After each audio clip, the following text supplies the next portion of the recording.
There are nights when a single note can slice the air and open a door you never meant to touch. Gary, Indiana. A gloomy evening in early March 1965, I, Katherine, still smell the old wood in the small living room where the dim yellow light cast a small stage set for the children. It was a night I will never forget. It was an ordinary night, but it felt unusual, as if time were holding its breath, waiting for something to emerge from the darkness. Although it wasn't a crime scene, everything around it had a vague energy, as tense as a string someone had overstretched, a kind of silence that made people wary. And in that silence, Michael, 6 years old, stood close to me, his dark eyes shining as if he saw something we adults never had time to notice. I reached up to adjust the scarf around my shoulders, trying to hide the slight shiver. It wasn't from the cold. It was because I felt like something was about to happen. I still can't name it. Joe was fiddling with the amplifier cord, the older kids were laughing and joking, fighting over some candy. But Michael was different. He was strangely quiet, standing a few steps away from me, his hands clasped lightly, as if preparing to enter a competition that no one knew was going on. I watched him for a long time. There was something in his eyes, a determination beyond his 6 years, like someone who had lost something important and was trying to hold on to it again. I knew my son was sensitive, knew he loved music more than words, but that night, the way he breathed made me pay attention. Joe raised his head. "Okay, let's try a song." My husband's voice was still normal, but in my ears at that moment it rang like a command. Michael stepped into the middle of the room, his tiny feet stepping on the wooden floor, making a sound so light I almost didn't hear it. But each step made my heart beat faster. The air became thick and dense, as if the room were no longer a normal family living room, but a separate space where light, sound, and time itself contracted to a single point, where Michael stood. He took a deep breath, and then he sang. Michael's voice at 6 years old. No one could describe it perfectly. Clear, high, and something like warm water flowing over stone. Gentle, but strong enough to carry everything. But that night, there was something different about that voice. From the first note, I knew this was no ordinary practice. The sound emerged, thin but sharp. Each note seemed to pierce the air, making me feel like the sound was touching every object in the room, forcing them to stop and listen. The rest of the children fell silent too. No one said a word, just staring at Michael as if frozen. I held my breath without realizing it. Then came the final high note, the note I would later remember as the air cut. Michael tilted his head back slightly, his eyes closed, his little hair shaking with his breath, and when the note left his lips, I heard the sound of a sharp knife cutting silk. The note didn't just ring, it opened. It opened a small but deep gap, filling the room with what they call dead silence in the movies, a kind of stunned silence where no one dared to move. I felt the skin on my arms prickle. For just a split second, I felt as if something had shifted, that the 6-year-old had just walked through an invisible door, and I, the mother, was standing outside, watching, unable to stop it. The note lasted so long that I wondered how a child could hold its breath like that. And with each passing second, I felt more and more uneasy. Not bad anxiety, but anxiety like, this was too much, too soon. Finally, the note faded. Not a sharp drop, and then a break like a normal note. It faded slowly, like a mist, wafting and disappearing into the tense atmosphere surrounding us. Joe stood still, his hand on the amplifier cord, completely forgetting what he was doing. The kid's eyes widened. The whole room froze for a few seconds after the note ended. I swallowed. No one said anything. No one applauded. No one laughed. We all just looked at Michael, and Michael looked at the floor, as if he didn't understand what had just happened. But I did. I don't know the scientific explanation for it, but my heart sank a little in that moment. I said quietly, keeping my voice calm, "You did well, Michael." He looked up at me. Those small eyes were peaceful, but beneath the layer of peace was something I had yet to name. something that was growing stronger, beyond the reach of a normal mother. And in that moment, I knew tonight was more than just a rehearsal. Tonight was the beginning of something I was not ready to enter, but whether I wanted it or not, the door was open. The room was darker than usual. I didn't know if it was because the light bulb was dim or because my heart had been dyed a dark color since the night Michael released the high note that made me shiver. For 3 days, every time I stood in the kitchen or folded the laundry, I heard that note echoing in my head like a subtle obsession. Tonight, the kids practiced again, but I felt something unusual, like a song that had already written a climax and was waiting for the right moment to explode. Joe put the amplifier down on the floor, the dry sound of metal against wood. Jackie and Tito tuned the strings, but Michael, he stood against the wall, his hands clasped together, his eyes absent as if he were thinking about something beyond the small room. I walked over to him, leaned down, and whispered, "Are you okay, Michael?" He nodded, but didn't look at me. A nod, so slight that I felt it wasn't an answer, just a reflex. I tried to smile, but inside my chest, anxiety was twisting. "Here we go," Joe said. His voice was casual, but to me it sounded like the curtain opening on a fateful scene. Michael stepped into the middle of the room. He stood under the only light bulb, casting a long shadow that cut the room in half.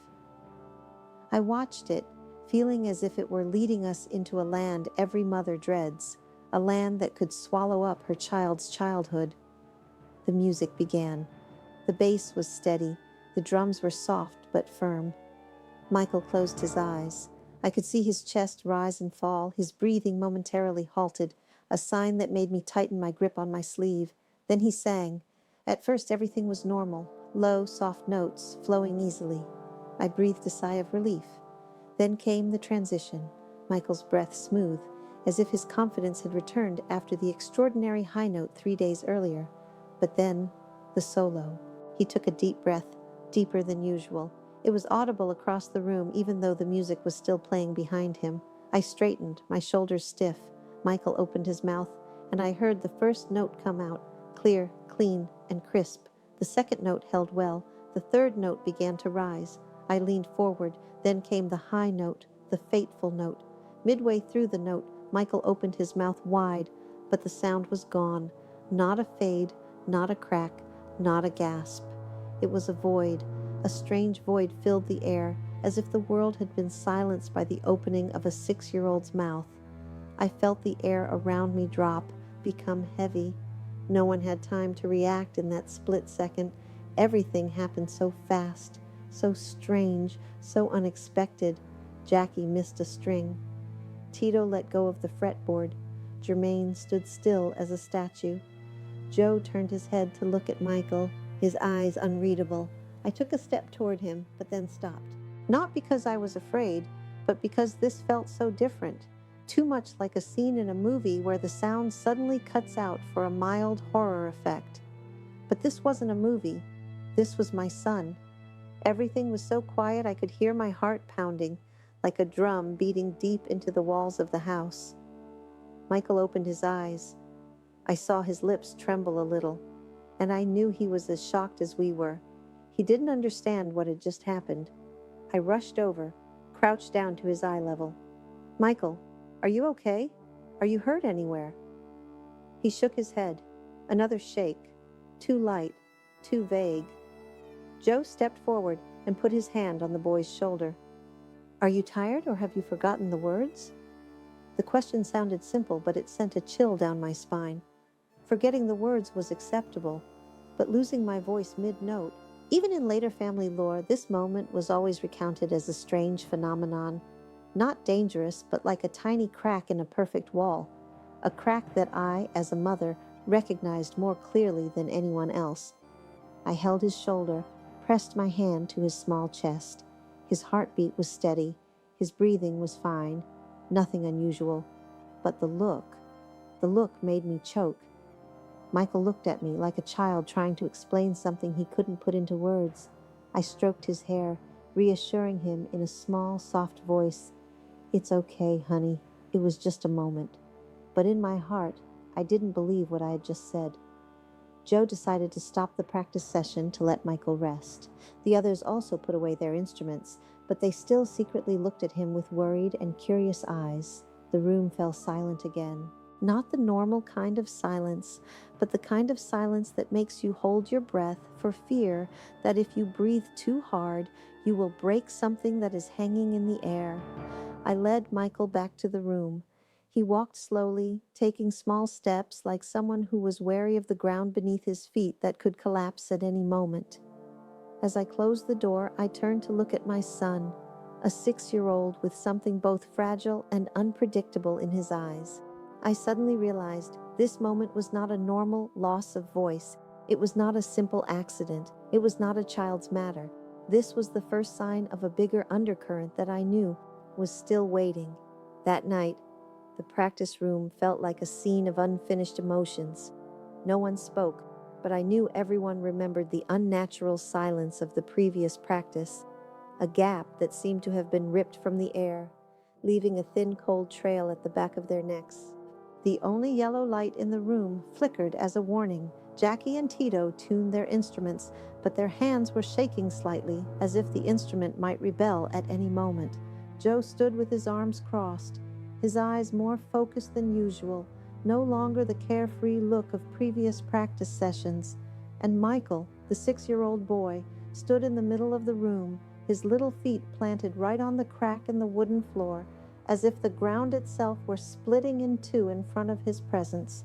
For 3 days now, I have not forgotten the bewildered look in his eyes when the sound suddenly stopped during his singing.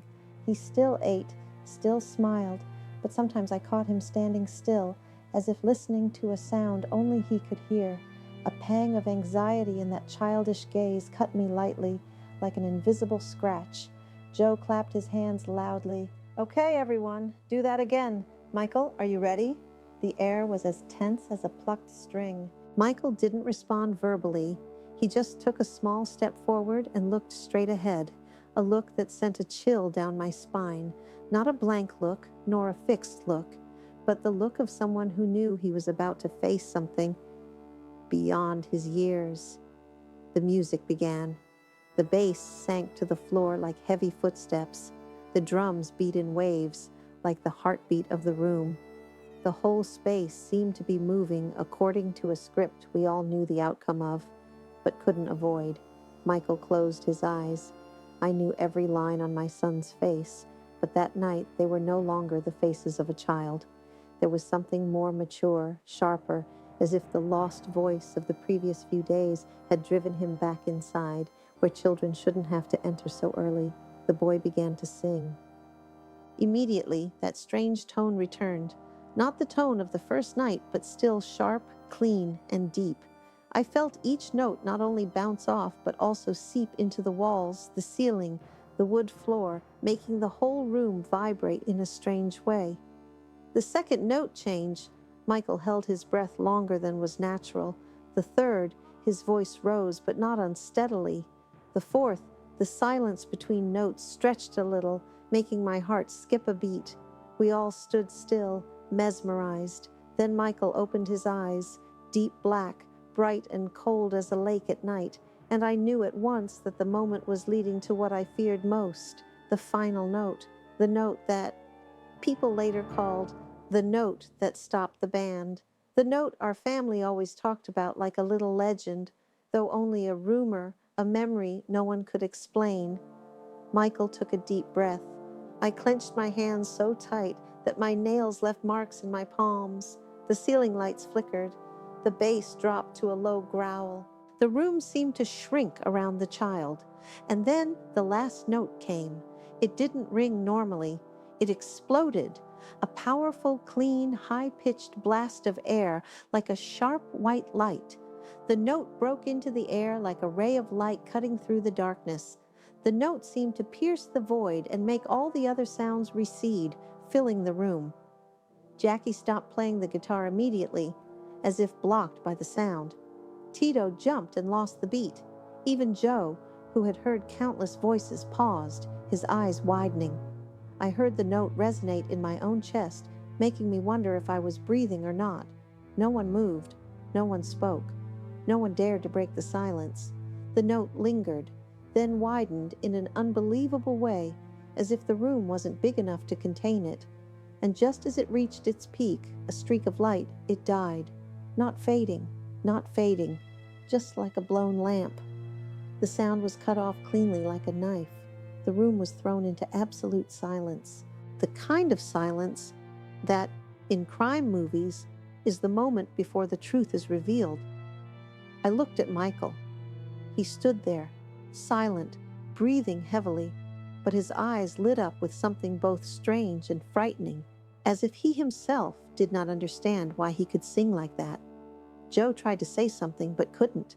The whole band stood looking at him as if looking at a mystery beating in the middle of the room. And I felt my heart squeeze.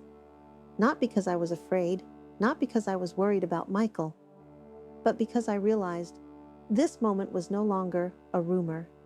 It was a second door opened, and behind that door, there was something waiting, something that I, as a mother, had absolutely no idea if I had the strength to face. The house fell silent, as if affected by the eerie final note Michael had sung tonight. Everyone had dispersed to their rooms, but there was a vague feeling in the air, cold and sharp, like a thin blade that had just brushed across the room and dissipated, leaving a metallic taste in the memory. I stood alone in the hallway, my hands on the wall. My skin was still trembling, not from the cold, but from what I had just witnessed. That note.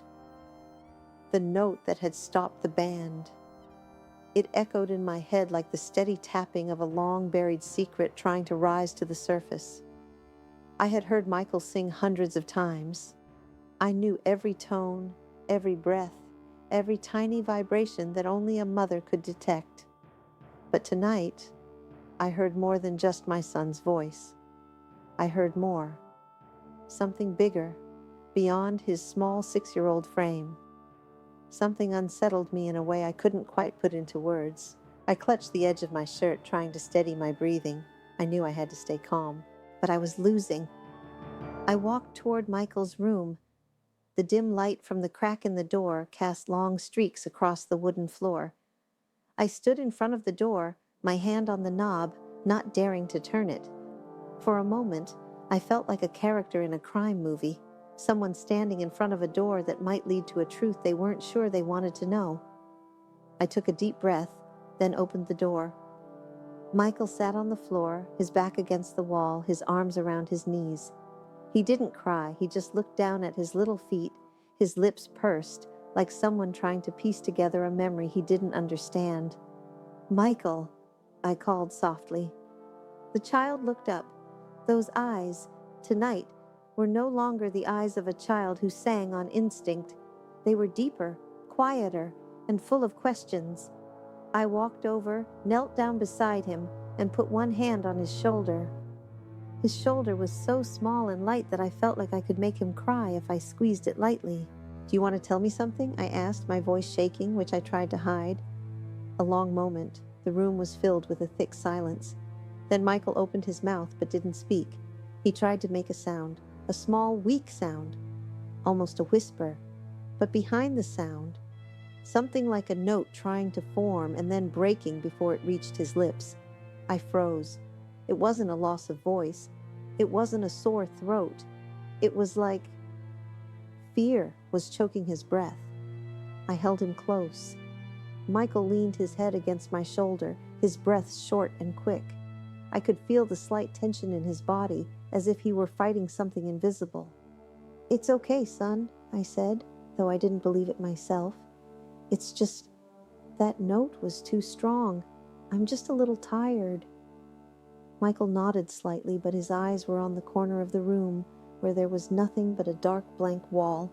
I knew that look well, the look of someone who was afraid of himself. I stroked his short hair, my heart in turmoil. And in that moment, I let my instincts speak for me. I was afraid. Not afraid of Michael, not afraid of his voice, but afraid that my son was carrying something too big, too heavy, too sharp for his childhood. The first note of that night, the one that sent shivers down my spine, was like a signal. The moment I lost my voice mid-sentence was like a warning. and the final note was so powerful that the entire practice room stopped, like a seal, a door opening uncompromisingly. A normal child doesn't sing like that, and doesn't react like that, doesn't look like that. I held him tighter. His breath was hot on my shoulder, but his body was cold, like he'd just stepped out of the night rain. I closed my eyes. A thought came as clear as a voice. If this keeps up, will he lose his littleness before he grows up? I'd never told Joe about this worry. Never told anyone, because I knew if I told him, it would all come true. I'd always tried to keep the family together, but tonight, hearing that final note, seeing his reaction, feeling the unexplainable vibrations, I knew I couldn't continue being a calm mother. I opened my eyes, looked down at the child in my arms. My child, my little angel. And the biggest mystery I never expected to face. In the darkness of the room, I whispered the words I had never said to anyone. Michael, if something is happening to you, I will not let you face it alone. But deep in my heart, a thin but sharp fear still scratched gently. What is happening is not just singing. It is the door that has just opened, and the door has not closed. It wasn't quite dawn yet, but the thin gray light filtering through the curtains had already cast a dusty hue over the room. I sat on the wooden chair by the window, my hands clutching the thin scarf. I hadn't slept all night. Every time I closed my eyes, I heard the final note so loud it made everything resonate like metal on metal. I looked at Michael, who had just experienced a series of moments I couldn't find a word for. He was sleeping, his breathing even, his face so peaceful. The exact opposite of the moment he'd stood in the middle of the practice room last night. Holy shit! How could a 6-year-old have two opposing states within him? One moment he was weak, trembling as if something were wrapping around his breath. Another moment he let out a high note so powerful that the entire room stopped, as if struck by an invisible force. I wondered, does she understand what she's doing, or is she scared too? I stood up and walked softly to the bed. Michael stirred a little, then buried his face deeper into the pillow as if to hide from the world. I put my hand on his back, warm, soft, and too small to carry anything beyond childhood. A small noise from the kitchen startled me. It could have been Joe looking for a glass of water, or Jermaine waking up early. But I didn't take my eyes off Michael. I was afraid that if I turned away, the child would be swept away to some place I couldn't reach. I couldn't let that happen. I couldn't let the strangeness of a few notes become a scar on his soul. Michael woke when it was bright. He rubbed his eyes, looked around, then looked at me. He didn't say anything, just that. But in that look, there was a small relief, as if he wanted to make sure I was still there. I smiled, my voice soft enough to be a breath. "Good morning, son." He sat up, propping himself up on the bed. The movements were slow, careful, like someone checking the sensations in his body. "Do you still hurt?" I asked. Michael shook his head. "Do you remember last night?" In that moment, the room seemed to shrink. Michael looked at me, then nodded very slightly. I swallowed the tight feeling in my chest. "Are you scared?" A second of silence, then he nodded again. It was a moment that made my heart drop. Not because of the answer, but because he finally showed me the softest part he had tried to hide behind that terrible, loud note last night. I pulled him closer, hugging him tightly to my chest. Michael was so small that my arms wrapped around his entire back. "It's okay," I whispered, but this time it wasn't an empty reassurance. "I know. It's not a small thing, but I'm here." I stroked his short hair, each soft strand running through my fingers like a thought that had yet to form into a sentence. "What happened last night was just a strange moment." I tried to keep my voice calm. "There's nothing wrong with you. Your voice is just a little stronger." Michael looked up. There was no doubt in his eyes, no fear, just one thing: trust. I continued. "And if your voice ever gets quiet or stronger or different, we'll get through it little by little. I won't let you get lost in your own fear." I didn't lie. I didn't exaggerate. I didn't embellish. I just told the only truth I could hold in my hand at that moment. I'll go with you. As Michael stood up and walked out of the room, I watched him and suddenly realized something I hadn't been calm enough to see last night. Your voice was more than just sound.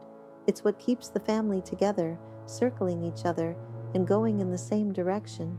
Even if there are odd moments, notes that are lost mid-sentence, notes so strong that they stop the entire band, it's still the journey of a child born to sing. I take a deep breath. The fear in me doesn't go away, but it begins to transform into something else, a kind of determination like the dim light of dawn. Finally, I understand. It's not Michael's last note that controls us. It's not the silence or the explosion that makes us panic. We've let that oddity become a big shadow, and now I won't let it overshadow my child's life. If his voice carries something big, good or bad, I'll be the one standing right behind him to catch him. Don't let him be afraid. Don't let him be lost. Don't let him lose his voice because of his own worries. I walked out of the room and closed the door. Behind that door was no longer the child trapped in fear. Inside was Michael, a small soul but not alone. His footsteps echoed in the kitchen, steady and light, and for the first time in days I heard what my heart had been waiting for, a very small, very thin ringing, like the smile of a note just reborn.